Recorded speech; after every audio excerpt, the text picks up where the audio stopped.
Bonjour, je suis Maître Yudkin du Haut Conseil de Touban.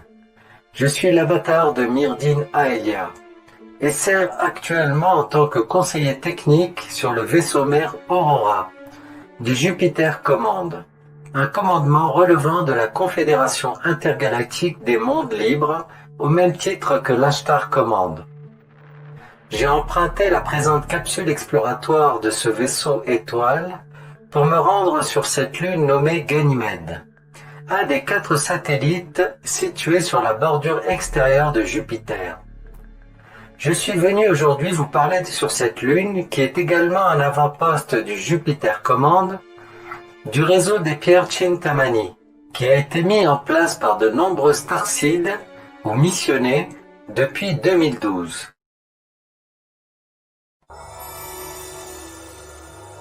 Je porte actuellement autour du cou une pierre Chintamani d'environ 22 grammes, avec laquelle j'effectue tous les jours des méditations en intérieur et des opératifs en extérieur. Chintamani est une pierre sacrée en provenance du système stellaire de Sirius. Il y a des millions d'années, lors d'une super-onde galactique, une planète en orbite autour de Sirius A a explosé. Ces fragments ont voyagé dans toutes les directions et certains d'entre eux ont atteint la Terre après un long voyage à travers l'espace interstellaire.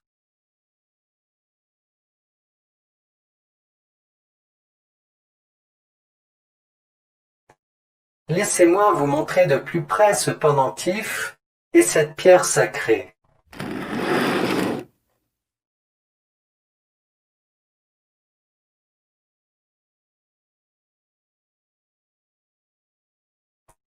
Chintamani est une pierre réputée posséder la plus haute vibration de toutes les pierres connues sur Gaïa. Environ 30 000 kg de diamants sont extraits chaque année dans le monde, alors que seulement 50 kg de pierres de Chintamani sont découverts chaque année. Cette pierre vous éveille à votre mission de vie et renforce votre direction intérieure et votre contact avec votre moi supérieur. Elle dissout les implants et les systèmes de croyances dépassés.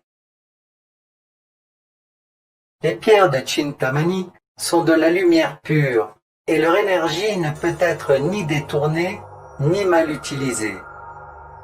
Elles sont de la famille géologique des tectites, c'est-à-dire des pierres résultant de la chute de météorites.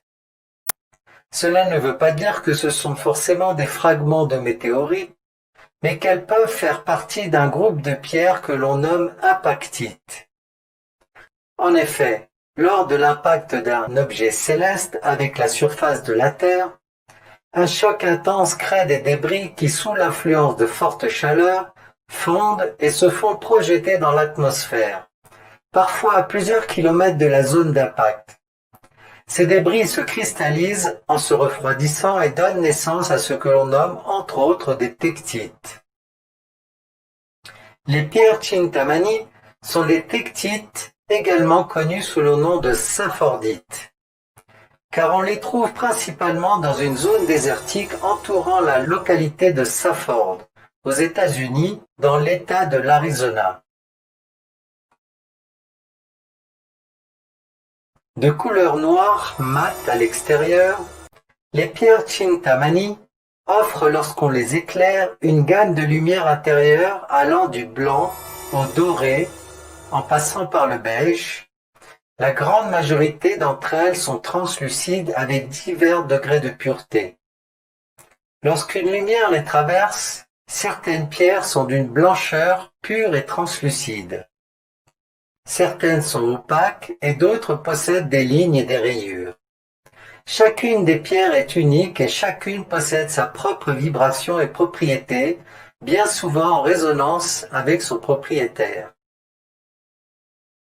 Les très nombreux artisans de la lumière qui les portent et travaillent avec ces pierres sacrées ont expérimenté leurs nombreuses qualités et propriétés qu'on peut résumer de façon suivante.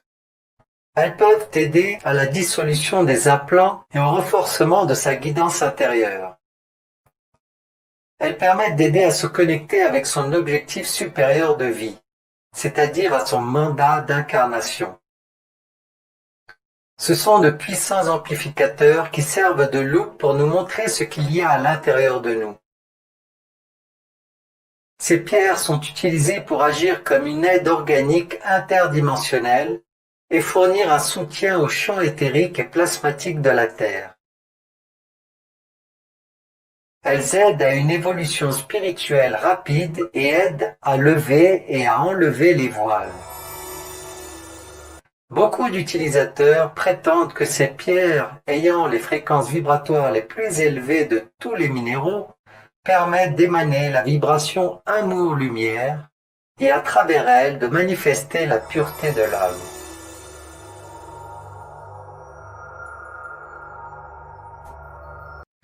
Chintamani est un mot sanskrit qui se décompose en deux mots.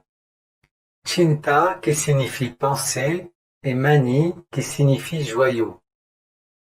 Dans les traditions hindoues et bouddhistes, c'est un joyau mythique qui accomplit les désirs et est considéré comme l'équivalent de la pierre philosophale dans l'alchimie occidentale. Une pierre Chintamani est donc une pierre qui représente le reflet de notre bijou intérieur, notre soi supérieur, notre présence je suis.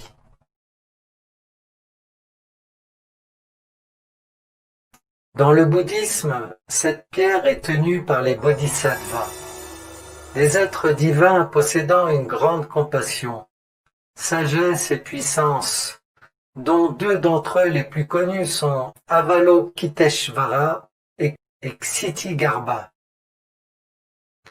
On les voit également sur le dos du cheval Lungta, cheval du vent, représenté sur des drapeaux de prière tibétains. En récitant le Dharani, le petit hymne de Chintamani, la tradition bouddhiste affirme que l'on atteint la sagesse du Bouddha, capable de comprendre la vérité de Bouddha et de transformer les afflictions en état de bodhi, un terme signifiant l'illumination ou l'état d'éveil d'une personne libérée du samsara, le cycle des renaissances et le tourbillon des passions. Dans la tradition bouddhiste tibétaine, le Chintamani est parfois représenté comme une perle lumineuse, qui est la possession de plusieurs formes différentes du Bouddha. Dans la tradition hindoue, Chintamani est souvent représenté comme un bijou fabuleux, en possession du roi Naga. Les Nagas sont les esprits des eaux, gardiens de trésors immenses et mystérieux. On les représente le plus souvent sous la forme de serpents géants, ayant parfois 5 ou 7 têtes. Au cours des 26 000 dernières années, les habitants qui œuvraient pour le service à autrui de l'Agartha, la mythique cité de l'intra-terre, étaient les gardiens des pierres Chintamani. Tout au long de l'histoire, ils ont donné des morceaux de Chintamani à certaines de ces personnes qui avaient le meilleur potentiel d'influence positif sur l'histoire de l'humanité. Le roi Salomon, Alexandre le Grand et Akbar. Tous ces grands personnages étaient en possession d'un morceau de pierre Chintamani. Un morceau de Chintamani qui auparavant était en possession des Templiers a été donné à Edward Bulwer-Lytton, qui a révélé l'existence de l'Agartha à l'humanité dans son célèbre roman The Coming Race, la race à venir. Plus tard, cette même pièce a été donnée à un certain groupe de Templiers près de Untersberg, puis aux filles de la société Vril, des Vrilerinnen, avec Maria Orsic, qui canalisait le savoir-faire technologique pour le premier programme spatial fonctionnel sur la surface de la planète depuis la chute de l'Atlantide. Un autre morceau a été donné à Nicolas Roerich, avec sa bannière bien connue de la paix qui est un symbole relié au système stellaire triple de Sirius.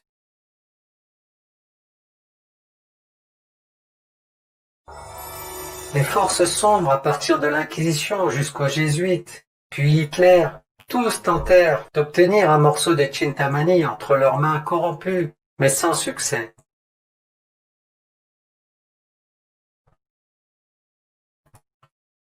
Longue est la relation que possède l'humanité avec cette pierre Chintamani. Et ce n'est ici qu'un très bref aperçu de l'exceptionnelle histoire et énergie émise par la pierre de Chintamani qui est donnée. Car cette énergie augmente la fréquence vibratoire d'une personne et lui donne la capacité de voir dans le passé et le futur, ouvrant des portes à des dimensions plus élevées, interstellaires et célestes. Dans les légendes, les Chintamani auraient également pour effet d'accroître la vitalité spirituelle de quiconque les toucherait, de leur transmettre des connaissances, d'améliorer leur capacité psychique et de leur permettre d'entrevoir l'Agartha. Les légendes disent aussi qu'elle a le pouvoir de transformer les métaux de base en or et de transformer les humains en immortels. Mais cela, mes amis, il ne tient qu'à vous de le découvrir.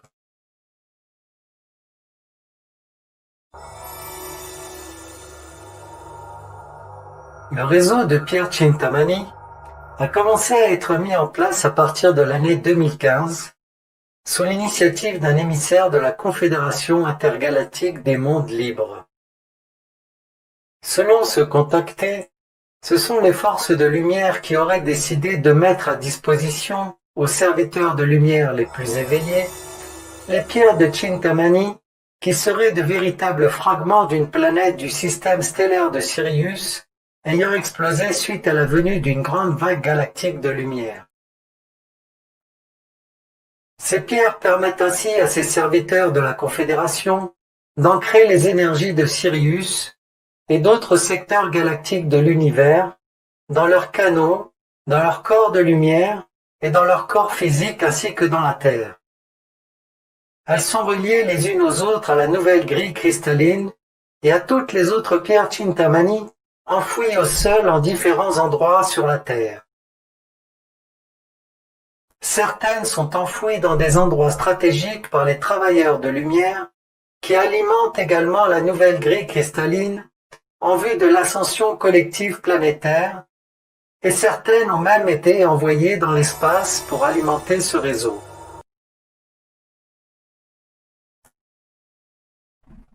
La Confédération intergalactique précise à travers ses différents émissaires qu'il est nécessaire que cette pierre ne soit accordée qu'à ceux qui ont vraiment pris une décision claire d'œuvrer dans la lumière, d'aider activement à la libération de Gaïa, des forces archontiques prédatrices, d'œuvrer pour le premier contact avec les stellaires bienveillants, et surtout, d'œuvrer pour l'ascension collective de l'humanité. Cette présente vidéo et toutes les informations que moi, Maître Yodkin du Haut Conseil de Tubal, je vous délivre, ne pourront donc résonner qu'avec les personnes qui sont dans cette intention et cette vibration. Et je fais le vœu que cela soit le cas pour vous, et que vous obteniez la pierre Chintamani que vous méritez. En effet, la pierre de Chintamani ne doit être utilisée que par ceux qui travaillent très consciemment et très activement sur leur propre structure énergétique, sur leur ombre et problématiques, pour être capables de libérer cette planète, avec leur être plein et entier. Si tel est le cas, il est préconisé de faire preuve de responsabilité et de ne pas donner cette pierre à des tiers qui ne seraient pas dans cette même intention et dynamique et dont vous pourriez penser qu'ils pourraient avoir un besoin, car cela pourrait au contraire amplifier leurs problématiques. Cette pierre est un aspect du Saint Graal, et il faut toujours prendre soin d'elle et avoir un endroit spécial pour elle. Il est recommandé de la porter régulièrement, le jour comme la nuit, et notamment à l'occasion de situations particulières ou sur des lieux à forte portée vibratoire. Vous pouvez aussi la porter lors d'événements et à ces occasions les énergies circuleront parfaitement à travers cette pierre.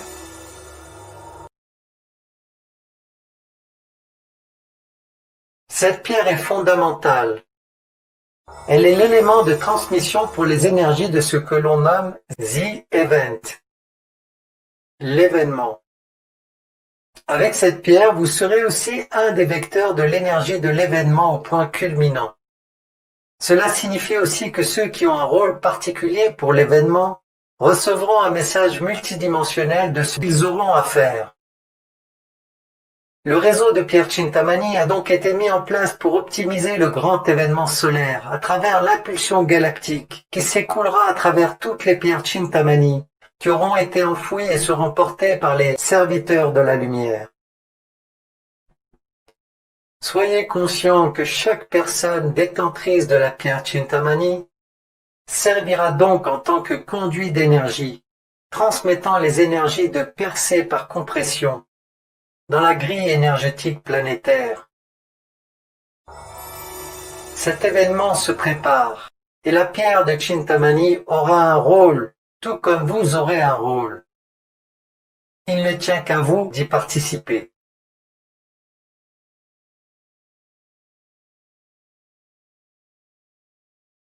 Voilà les amis, j'espère que vous avez apprécié ce premier module d'enseignement Jedi sur le sujet du réseau Chintamani. Et surtout, n'oubliez jamais, l'amour ne fait pas la guerre, l'amour n'élimine pas, l'amour transmute, l'amour illumine. Que la force soit avec nous. Je nous aime.